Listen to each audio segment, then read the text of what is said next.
시편 20편과 21편은 한 쌍을 이루는 성경의 이야기죠. 20편은 전쟁을 나가기 전에, 그리고 21편은 전쟁을 마치고 들어와서 부른 승전가다, 이렇게 보시면 아주 쉽습니다. 그래서 시편을 읽을 때 20편과 21편을 같이 읽는 게 훨씬 이해하기가 좋습니다. 근데 21편은 승리하고 돌아온 후에 부른 승전가로만의 이야기가 아니고, 그러한 감격을 노래한 걸로 끝난 게 아니라 앞으로 이후에도 끊임없이 승리할 수 있다고 하는 하나님의 진리를 이야기하고 있어요. 우리는 계속 승리할 거야. 승리할 수밖에 없어. 승리해. 하나님의 은혜이니까. 이렇게 외치고 있는 노래가 우리가 읽은 21편입니다. 여기에 지속적인 승리의 법칙이 들어있어요.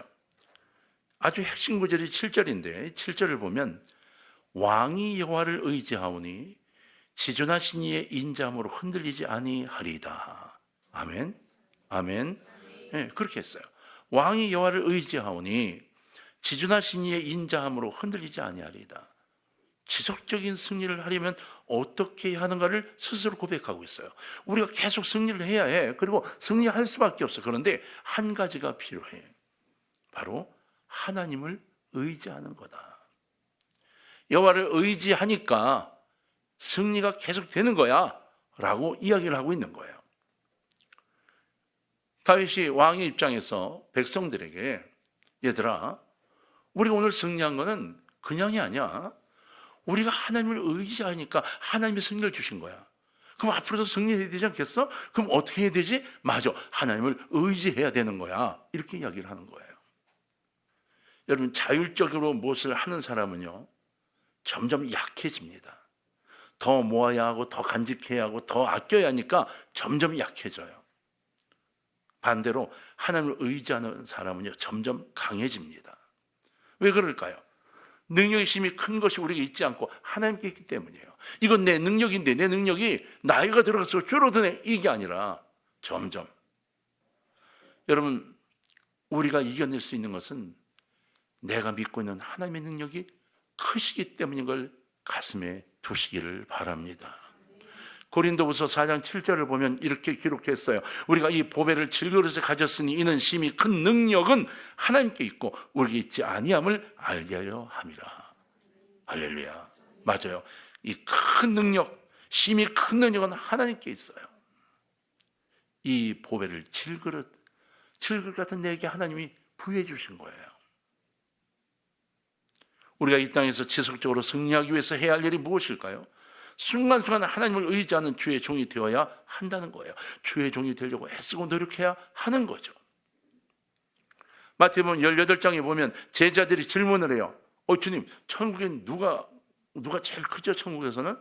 그랬더니 주님이 너 이렇게 안 하셨어요. 베드로 너 이렇게 안 하셨어요. 너희가 돌이켜 어린아이와 같이 되지 아니하면 결단코 천국에 들어가지 못한다 그랬어요. 크고 작은 이야기가 아니라 네가 어린아이 같이 낮아지지 않으면 천국조차 못 들어가, 이런 이야기를 하고 있는 거예요. 믿음의 모델이 어린아이란 뜻이에요. 믿음의 모델은 어린아이야. 낮추고 네 하고 순종하는 그것, 말씀을 그대로 내 것으로 받아들이고 아멘 하는 것. 어린아이 특성 자체가 천국 시민에 너무 잘 맞기 때문에 이렇게 말씀하신 거죠. 어린아이 같다는 말에는 많은 뜻이 있겠지만 그중에 대표적인 특성이 뭐예요? 의존성이에요. 어린아이는 누구를 의존하나요?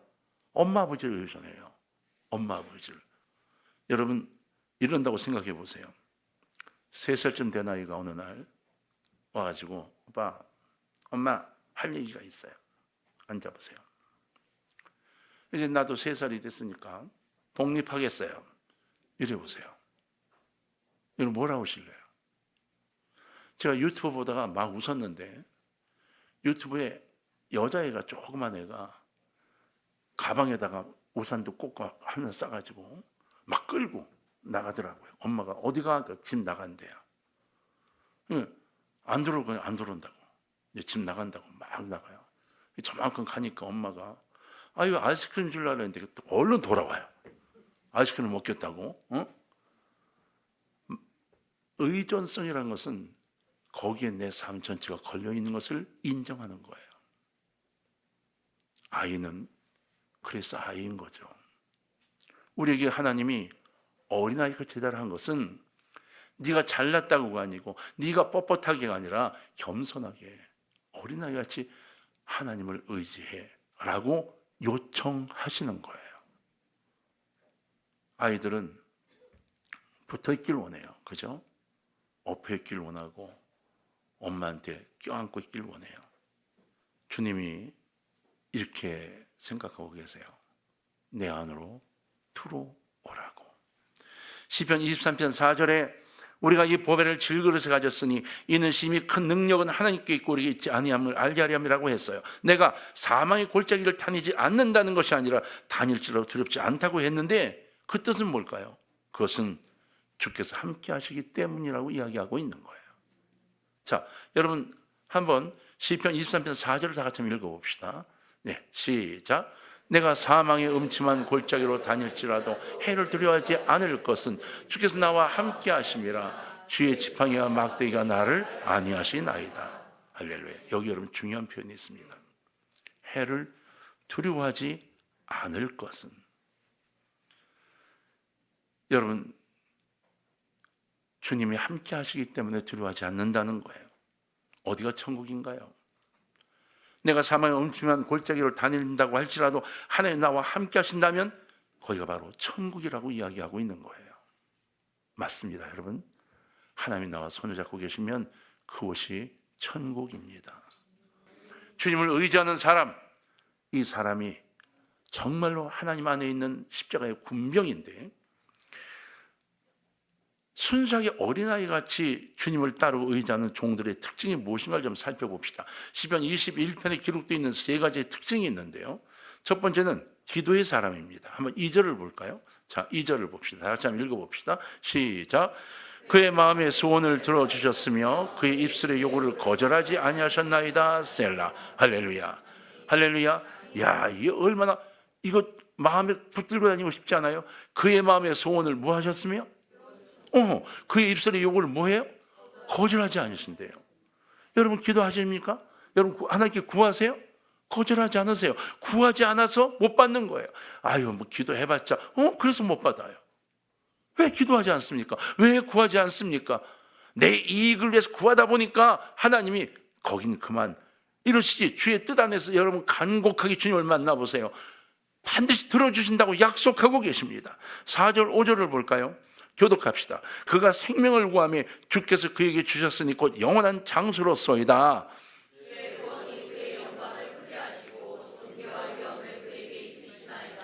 아멘. 여러분 성경은 입술의 요구를 하나님이 거절하지 않는다고 말씀하고 계시고 생명을 구할 때 생명을 주셨다고 말씀하세요. 하나님 지금 죽는 건 너무 억울해요. 조금만 시간을 더 주세요. 그래서 우리에게 생명을 더 연장시켜 주신다는 거예요. 젊으면 생명이 길게 남아있는 것 같으니까 여유가 있는 게 느껴지지 않아요. 그렇지 않아요. 언제인지 모릅니다. 항상 기도를 하며 살아가야 되는 거죠. 하나님을 의지하기 때문에 하나님께 구하는 거예요. 하나님께 부르짖는 것은 하나님을 의지하기 때문에 부르짖는 거예요. 그래서 하나님 앞에서 모든 것을 다 얻게 되는 거죠. 왕이 승리하게 된 이유가 무엇이라고 되어 있어요? 주님께 구했기 때문이라고 다윗은 이야기하는 거예요. 내가 구했으니까 받은 거야. 내가 구해서 승리한 거야. 여러분 자녀들 문제로 골치 아픈가요? 여러분 옆에 집과 관계가 복잡한가요? 이 땅을 살아가면서 다양하게 복잡한 일을 겪나요? 조용히 무릎을 꿇어보세요. 정말 주님 앞에 조용히 무릎을 꿇어보세요. 그리고 주님과 대화를 나눠보세요. 거기에 역사와 기적이 일어납니다. 한 번, 두 번 하고 안 된다고 포기하지 마세요. 포기해서 안 되는 겁니다. 신약에서는 우리를 모두 왕같은 제사장이라고 하지 않습니까? 하나님이 우리에게 요구하시는 게 무엇일까요? 너희가 얻지 못하면 구하지 아니하기 때문이라고 야고보서 4장 2절에 말씀하고 있어요. 여러분 왕은요 승리하게 된 이유가 하나님께 구하기 때문이라 그랬죠. 우리도 마찬가지 구하면 다 얻습니다. 야고보는 분명히 얘기했어요. 너희가 얻지 못하면 구하지 아니하기 때문이야. 여러분 21편 2절을 잘 분석해 보면 그 마음에 소원을 주셨으면 라고 이야기했어요. 기도에 관해서 우리가 많은 것을 분석해 볼 수 있지만 기도자의 마음과 하나님의 마음이 일치되는 것, 이게 기도의 목적이라는 거예요. 굉장히 중요한 이야기예요. 여러분, 여러분 기도가 깊어지면요, 내 마음과 하나님의 마음이 하나가 됩니다. 잘 들어보세요. 사무엘상 13장 14절을 보면 이렇게 돼 있어요. 여호와께서 그의 마음에 맞는 사람을 구하여 여호와께서 그의 백성의 뭐로 삼으셨다? 지도자로. 마음에 맞는 사람. 마지막 부분에 돼 있죠. 그렇게 돼 있어요. 여러분, 이걸 한번 정리해 봅시다. 기도하는 사람들이 기도할 때 여러분 기도를 어떻게 하세요?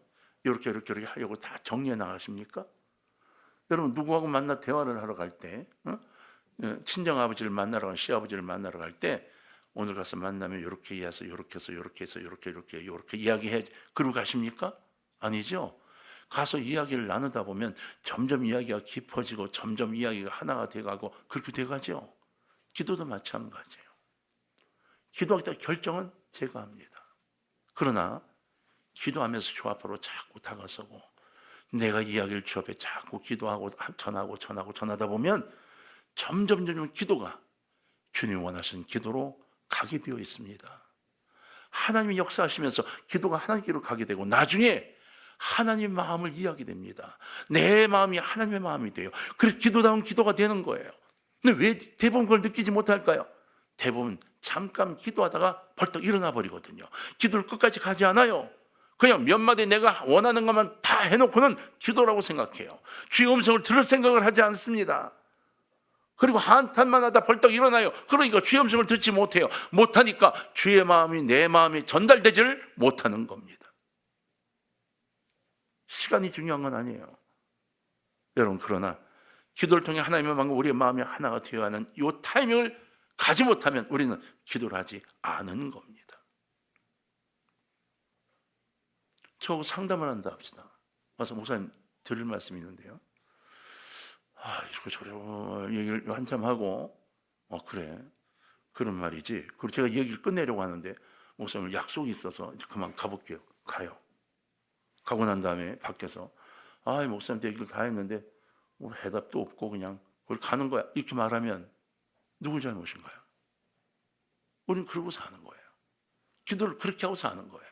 그리고 기도를 한 것처럼 생각합니다. 그리고 이렇게 말하죠. 주님은 영이시니까 내 마음을 다 아셔. 하나님은 예수님에게도 기도받기를 원하셨습니다. 이스라엘 백성들에게 회복의 약속을 주셨던 성경이 에스라서 11장인데 19절과 20절을 한번 보겠습니다. 내가 그들에게 한 마음을 주고 그 속에 새 영을 주며 그 몸에서 돌 같은 마음을 제거하고 살처럼 부드러운 마음을 주어 내 윤례를 따르며 내 규례를 지켜 행하게 하리니 그들은 내 뭐가 되고 백성이 되고 나는 그들의 뭐가 된다? 할렐루야. 여러분, 하나님의 백성이 되시기를 주의 이름으로 축원합니다. 하나님이 여러분의 하나님, 바로 나의 하나님이 되신다고 약속하고 계십니다. 얼마나 멋집니까? 나의 하나님. 우리 연인 사이에 아무개 여자, 아무개 남자라는 소리를 듣고 싶어 하죠? 아니요. 가장 우리가 듣고 싶은 것은 바로 나의 하나님. 하나님이 나의 아들이라고 표현하는 거예요. 나의 딸이라고 표현하는 겁니다. 여러분, 19절에 나와 있는 것처럼 내가 그들에게 한 마음을 주고 라고 이야기하고 있어요. 성령을 부어주실 때 전제가 바로 이거예요. 내가 그들에게 뭘 주고? 한 마음을 주고. 여러분, 목장 예배 모일 때 어디 맛있는 데가 그러지 말고 한 마음이 되어 주님을 바라보시기를 주의 이름으로 부탁드려요. 그래야 우리 목장에 있는 사람들이 힘든 문제가 해결되기 시작합니다.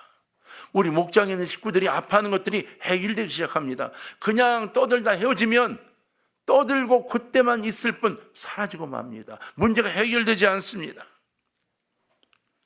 하나님의 마음과 똑같은 마음을 갖게 하는 것, 이것이 기도의 능력입니다. 결국 이 세상 만물을 지배하는 것은 권력이나 재물이 아니에요. 하나님의 뜻인 겁니다. 그렇다면 우리가 하나님의 뜻을 어떻게 알 수 있다고요? 말씀을 들어서도 알 수 있지만 기도함을 통해 깨닫게 되고 기도함을 통해 하나님 뜻과 내 뜻이 일치가 되면서 깨닫게 되는 거예요. 그러면 여러분 제발 기도하며 주의 마음을 느낄 때까지 주의 손을 꼭 잡고 늘어지시기를 바랍니다.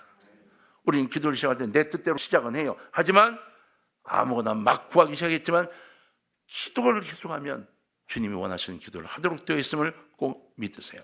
기도의 절정은 바로 이겁니다. 자, 한번 따라할까요?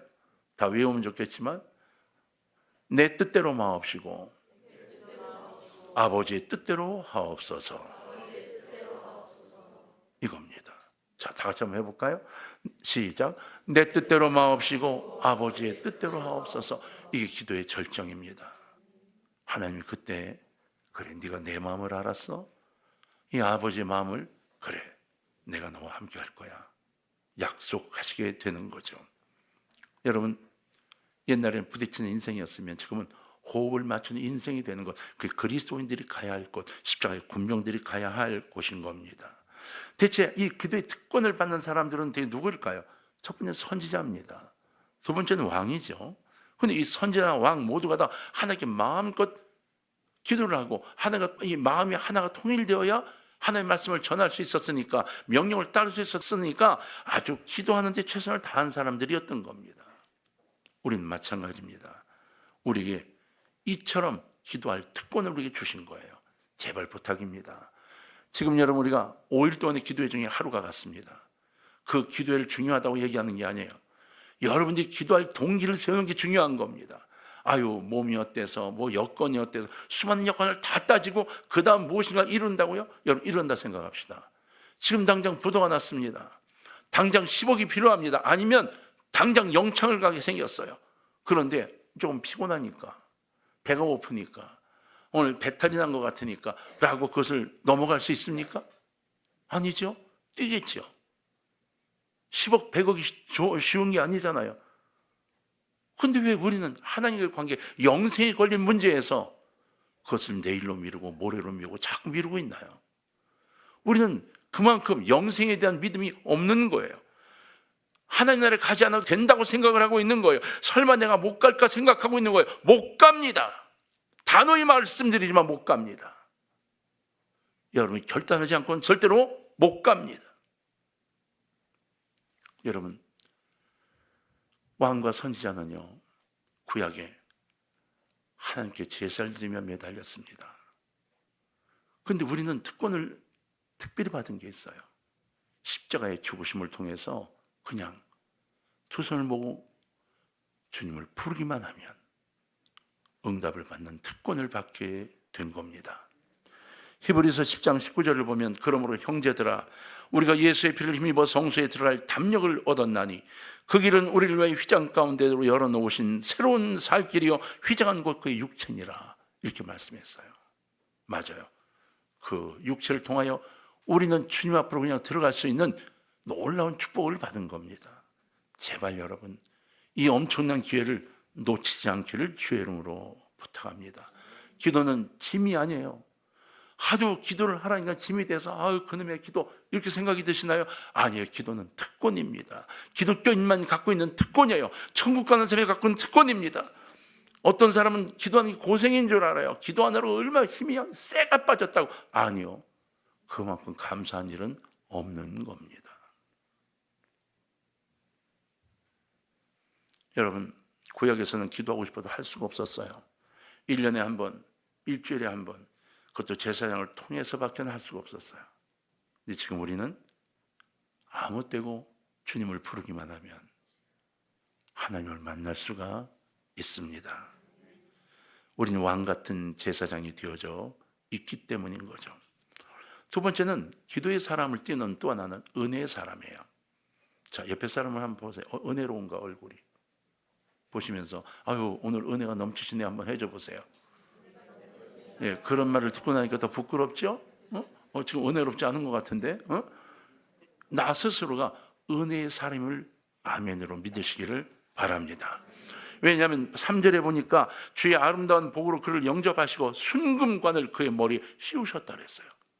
여러분, 다시 말하면 이 땅을 살아갈 때 우리를 인도하시고 우리를 앞서가시는 하나님, 이 삶 전체가 은혜다, 이렇게 말하는 거예요. 우리를 이끌어 가시는 것 전체가 은혜야, 이런 이야기예요. 우리는 여러분 축복을 받고 살기를 원해요? 맞아요.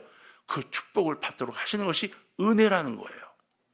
은혜는 공짜로 받는 거잖아요. 대가 없이 받는 거예요. 하나님이 이스라엘을 불기둥과 구름기둥 인도하신 것처럼 우리 인생을 인도하여 가시는 거예요. 시편 21편은 다윗의 시예요. 왕인데 그가 얼마나 겸손해졌는지를 보여주고 있어요. 은혜를 받은 사람은 겸손해집니다. 슬쩍 넘어가려고 하는데요, 교만한 사람은 평안이 없어요. 시기, 질투, 중상, 모략 꽉 차 있어서. 근데 여러분, 은혜로운 사람은 겸손합니다. 아무 때고 주님이 얘야 부르면 예 달려와 무릎을 꿇을 준비를 하거든요. 오늘 여러분 이 말씀들을 여러분 속에 잘 간직하시기를 바랍니다. 자, 시간이 없으니까 8절로 바로 갑시다. 8절 갑시다. 자, 다 같이 한번 읽습니다. 시작.